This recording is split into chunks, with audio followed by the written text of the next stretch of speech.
Uma boa noite, meus amigos. Estamos iniciando aí mais um podcast, Conversando com Kardec, que são episódios de estudo do Livro dos Espíritos. Nós estamos lá na parte segunda desse livro, que trata do mundo dos espíritos, especificamente no capítulo 7, que fala da volta do espírito à vida corporal, ou seja, esse momento em que a gente volta à reencarnação. E hoje o nosso tema é o prelúdio da volta, né? Esse momento aí que prenuncia a volta do espírito à vida material aqui sobre a Terra. Então nós vamos passar pelas perguntas aqui que tratam desse tema, e nós começamos na questão 333, quando é perguntado aos espíritos se o espírito, antes de reencarnar, se ele sabe a época em que ele vai reencarnar. E aí a resposta dos amigos espirituais é que o espírito, antes de reencarnar, ele pressente que isso vai acontecer. Isso mais ou menos como acontece também a um cego.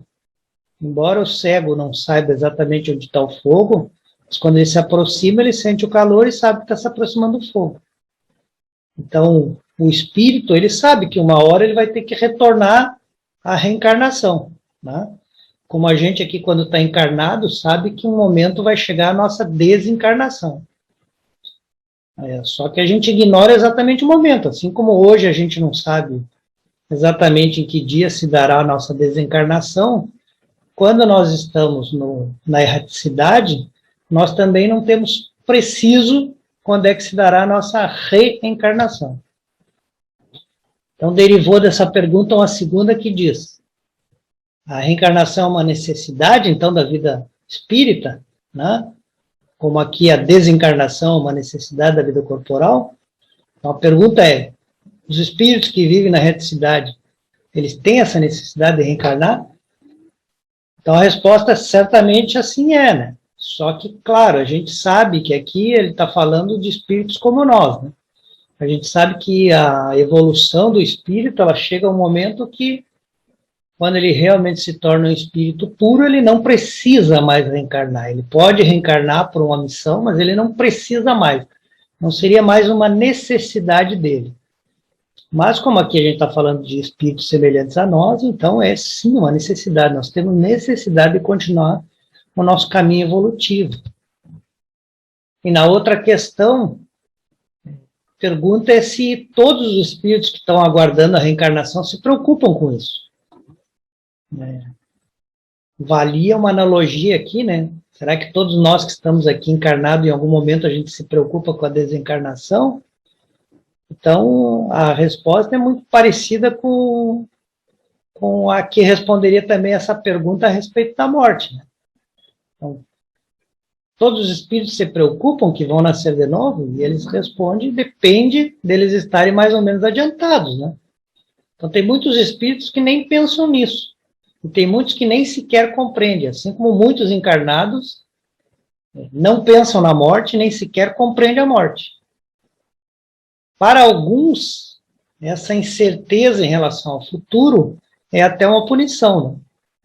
Como para alguns de nós, essa incerteza do desencarne também acaba sendo motivo de preocupação, de uma certa forma, nos causa sofrimento, né?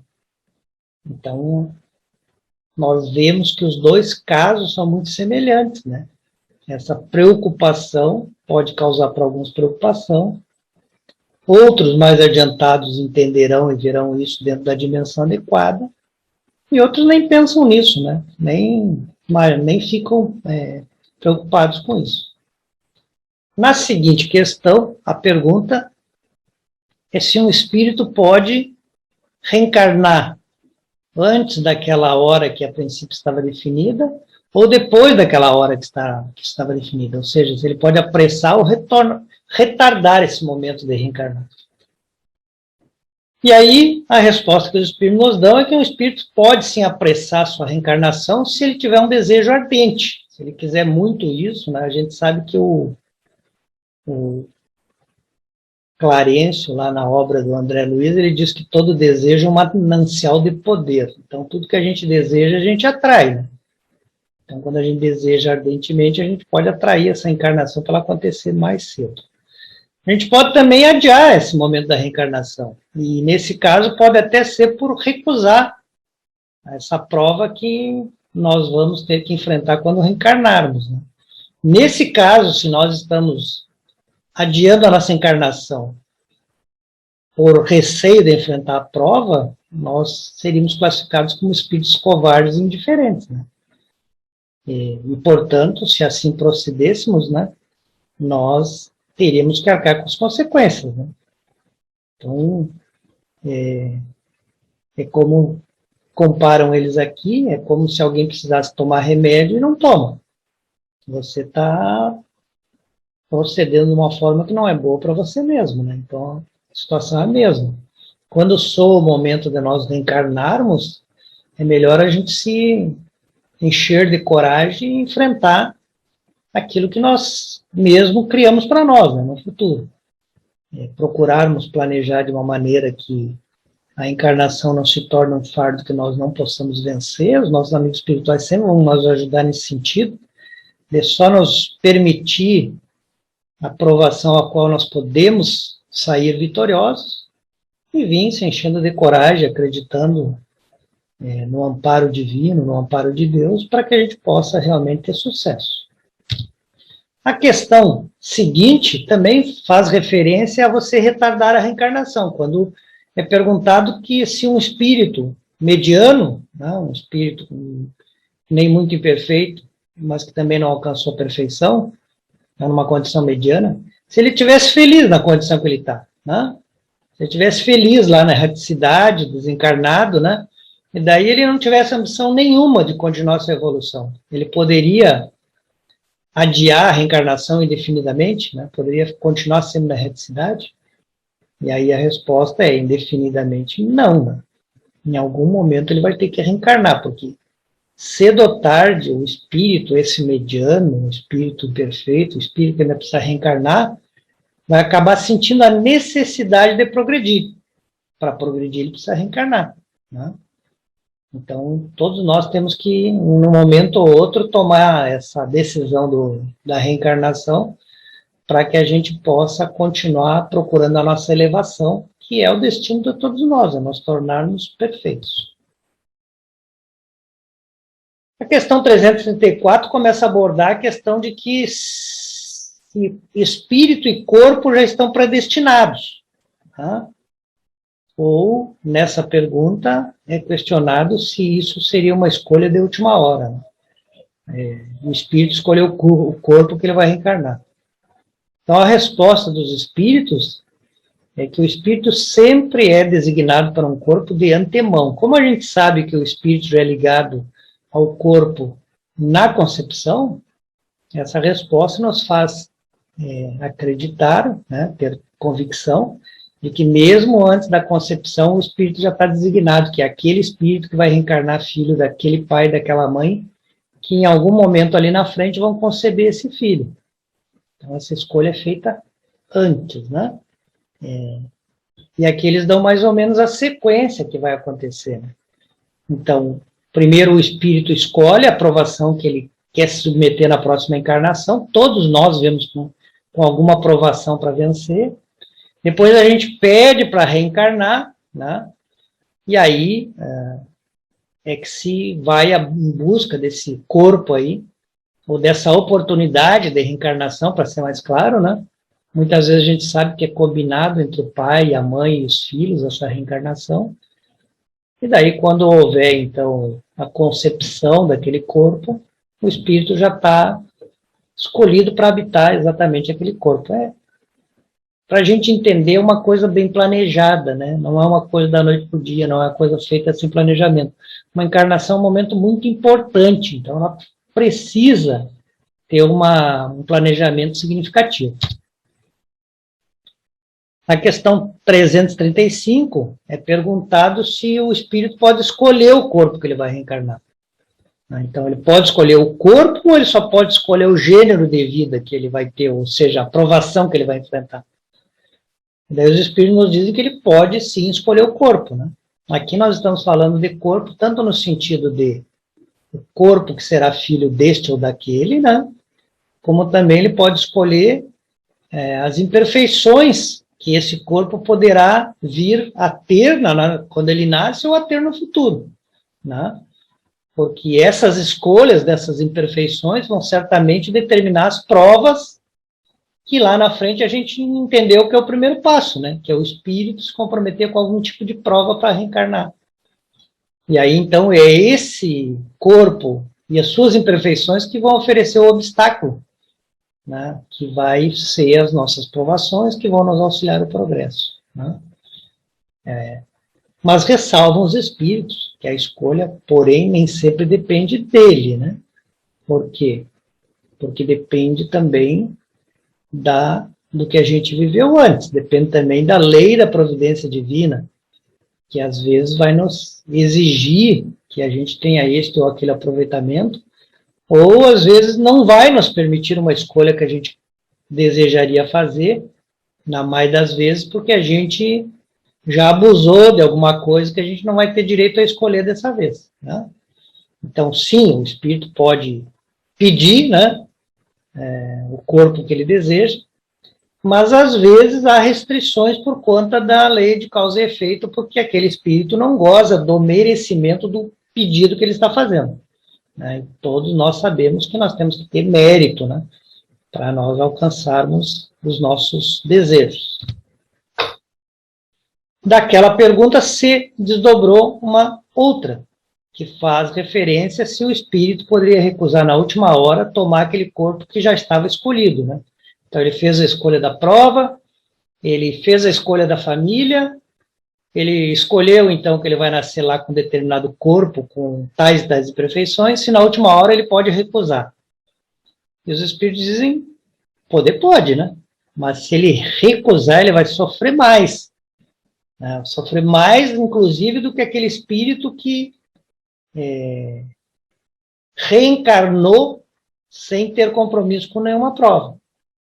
Porque aquele espírito que reencarnou sem tentar realizar nenhuma prova, as provas advirão e ele terá o merecimento. E aquele que se acovardou mesmo antes da encarnação não vai ter aproveitamento nenhum, vai continuar na mesma situação, né?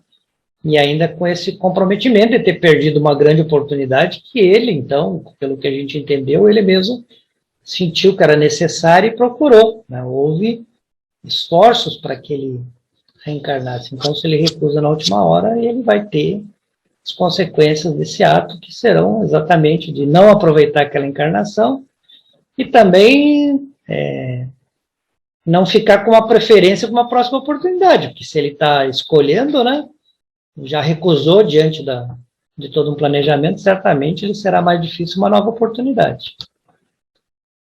Na 336, a pergunta também tem a ver com isso, do espírito que na última hora não aceita reencarnar, né, numa criança. Então diz, poderia dar-se não haver espírito que aceitasse encarnar numa criança que houvesse de nascer? Na verdade, a gente tem que fazer uma consideração inicial, né, que por tudo que a gente já viu do espiritismo, esse é um caso difícil de ocorrer, porque são muitos espíritos querendo reencarnar e poucas oportunidades de reencarnação perto da quantidade de espíritos que querem reencarnar. Então, se um não aceitasse encarnar, o outro aceitaria, né? E é isso que a resposta está dizendo. Se não houvesse um espírito que desejasse reencarnar no corpo da criança, que está sendo ali feita a sua concepção, Deus proveria outro, né? Porque não se permitiria uma criação.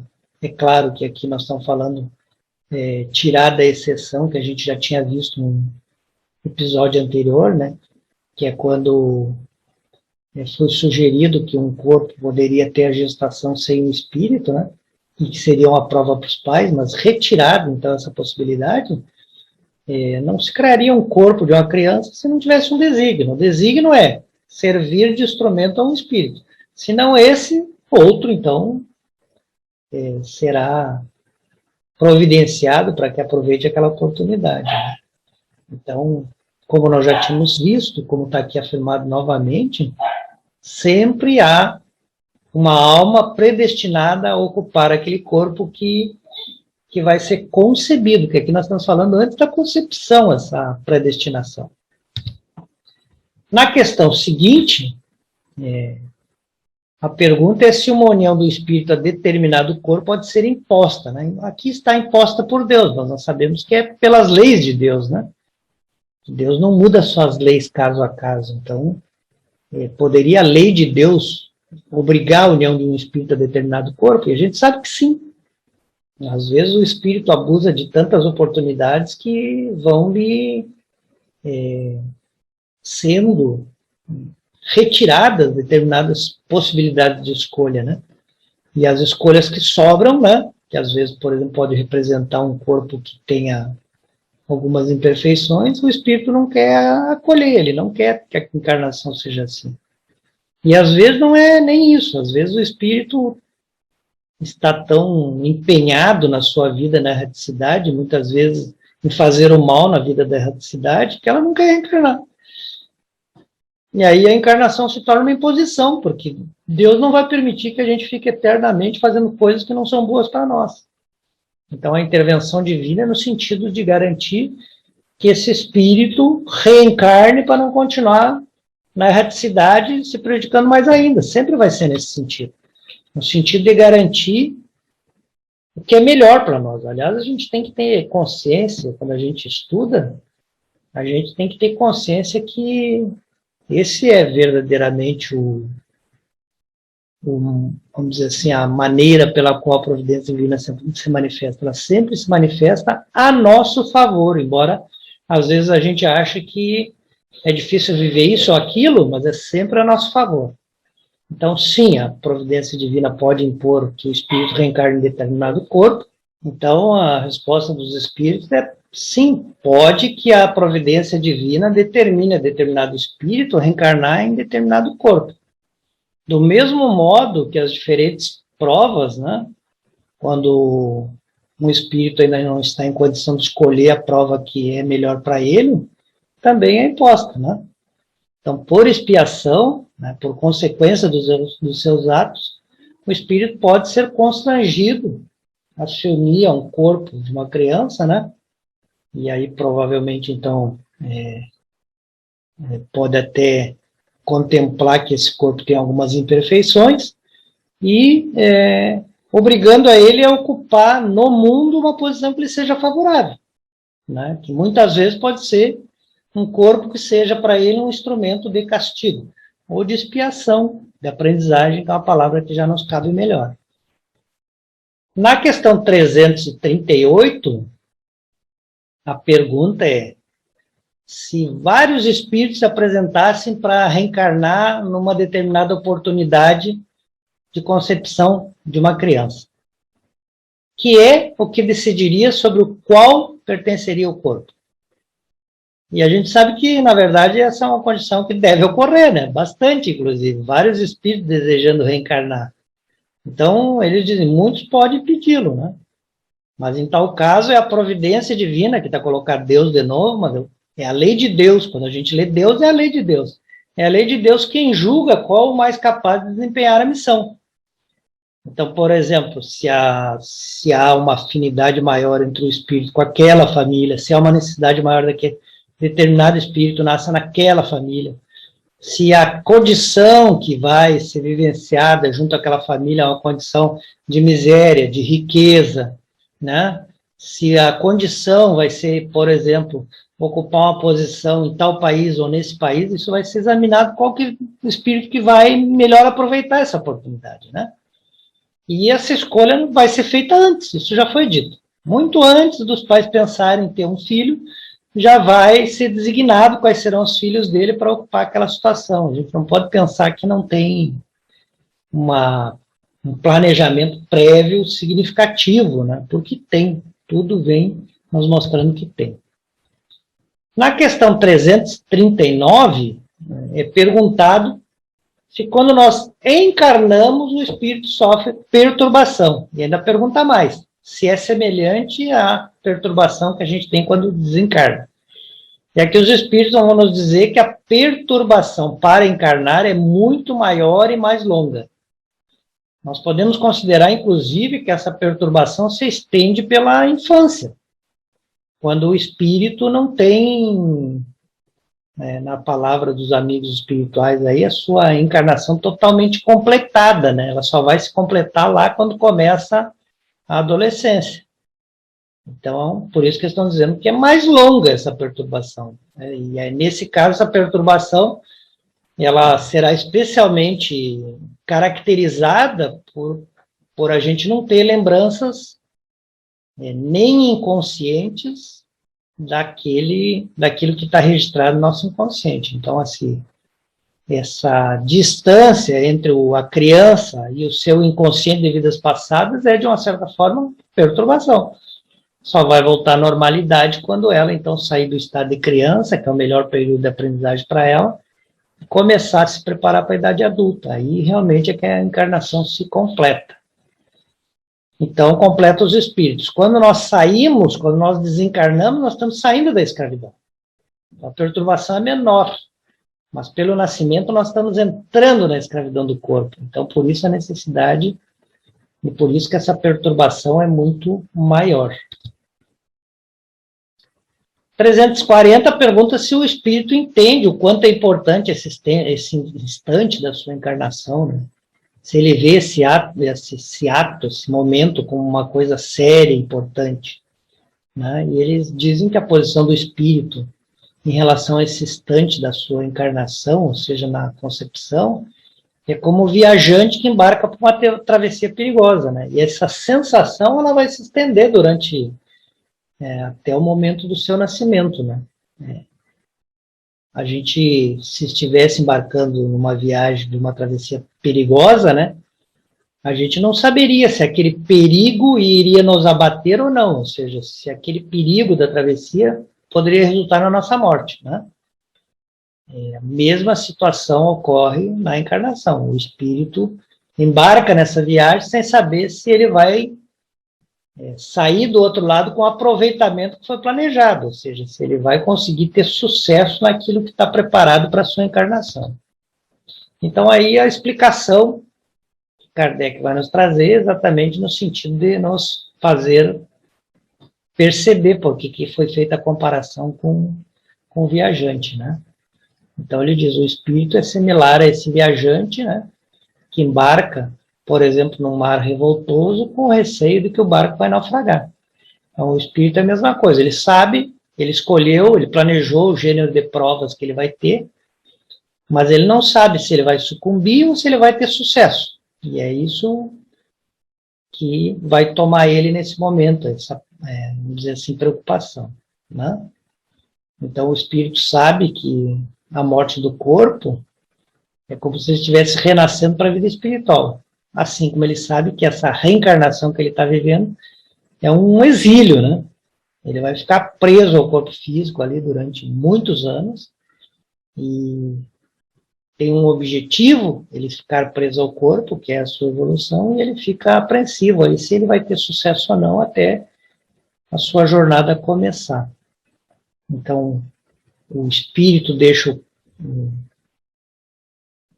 o mundo dos espíritos para reencarnar no mundo físico, da mesma forma que nós deixamos esse corpo físico para voltar ao mundo espiritual, com perturbação, com incerteza, né? Às vezes com os nossos temores, né? É um momento de mudança.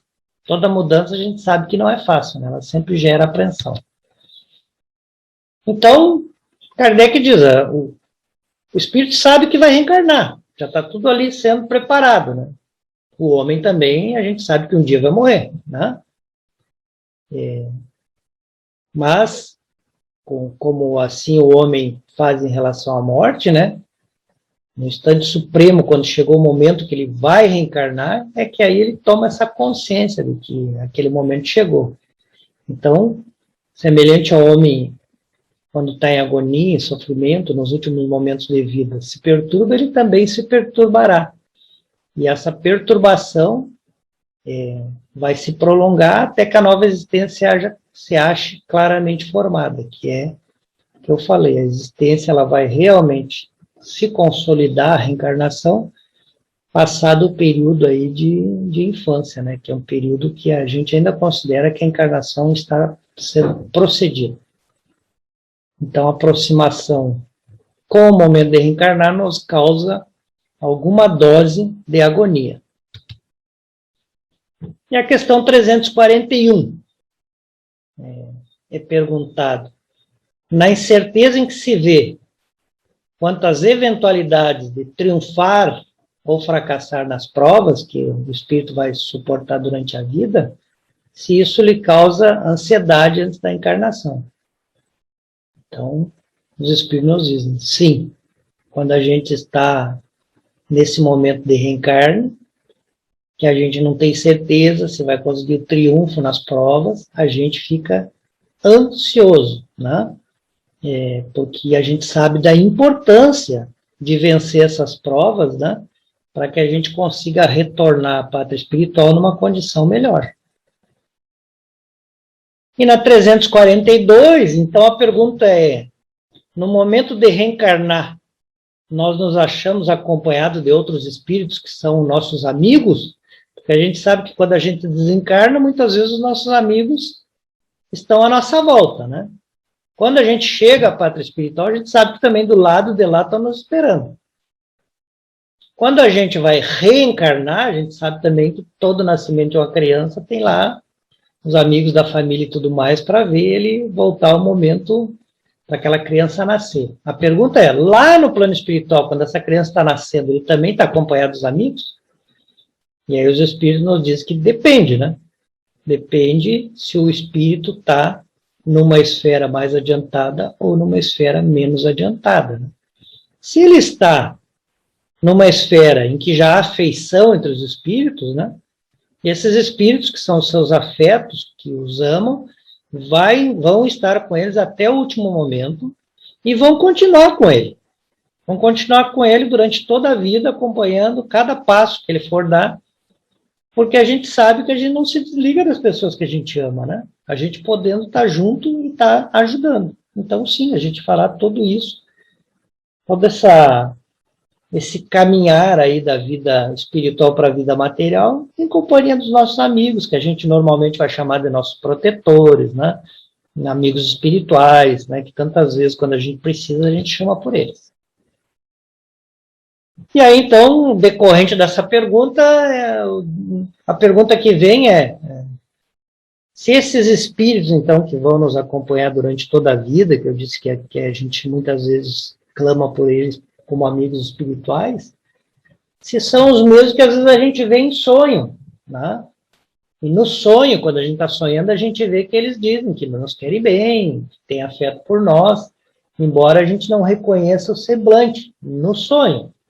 A gente no sonho sonha com alguém que a gente não sabe quem é, mas que essa pessoa demonstra afeto conosco. Se esses seriam os nossos amigos espirituais. E aí a resposta é muito frequente, são mesmo, né? Quando eles nos visitam, né? Como nós também visitamos nossos amigos encarnados, quando eles nos visitam em sonho, que é o momento que a gente está mais livre para vê-los, a gente vai ver, então, eles, não vai reconhecer o semblante, mas vai ver que eles gostam de nós. E essa situação a gente acaba acordando e algumas vezes lembrando. Então, aquilo de fato pode ter acontecido, pode a gente ter estado com esses amigos espirituais, porque eles estão sempre conosco, nos aconselhando, nos protegendo, procurando nos dar coragem para enfrentar as nossas dificuldades. Então, com essa última pergunta, nós encerramos aqui esse tema, que é o prelúdio da volta, e nós pedimos, então, que Jesus abençoe o lar de cada um de nós e possa nos encorajar para nós continuarmos fazendo os estudos do Livro dos Espíritos numa próxima oportunidade. Uma boa semana a todos nós.